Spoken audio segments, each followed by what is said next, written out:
kebijakan mana lagi bermasalah. Mm-mm. Kita masih impor garam, Ya, contohnya. Padahal impor ya. kita masih impor Kemarin garam. impor beras kita. Nah, Karena kerjasama dengan BOP. Impor saat beras dengan Amerika loh. dengan Amerika ya. Iya. Padahal kita Negara bukan punya tradisi penghasil beras beras ya. kan. Amerika penghasil apa dong, Bang? Gandum. Gandum ya. Ya. Bukan perang ya. Enggak, saya nanya. Saya nanya. Pak Prabowo dengarkan yang tadi.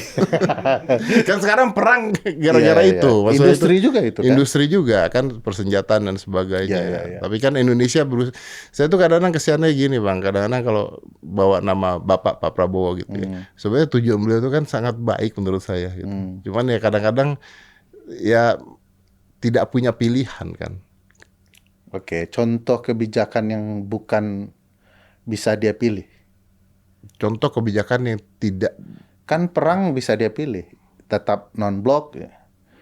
Tidak menjadikan Indonesia berpihak ke satu atau dua yang lain. menurut saya pribadi ya Ya. Bang, menurut saya pribadi beliau tidak memihak.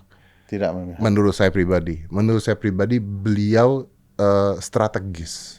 Oke. Karena saya tidak ada di posisi itu tuh Bang pada saat itu tuh Bang. Tidak gini. Yang kita tahu sekarang kalau begini kan beliau artinya beliau memihak dan sebagainya.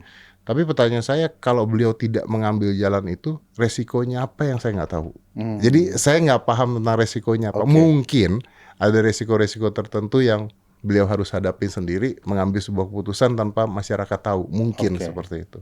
Tapi kalau tadi balik ke kebijakan, intinya gini Bang, seringkali idenya mulia. Oke. IKN misalnya. Saya mau kasih contoh itu karena poin penting Mas Dad. Saya itu orang hukum tata negara, harusnya suka dengan ibu kota negara baru. Karena lumrahnya dalam ilmu dipisah. ketatanegaraan memang harus Terpisah. ada perkembangan ibu kota. Tapi cara mewujudkannya saya nggak suka. Ya, nah itu Bang. Nah itu contohnya kan. Itu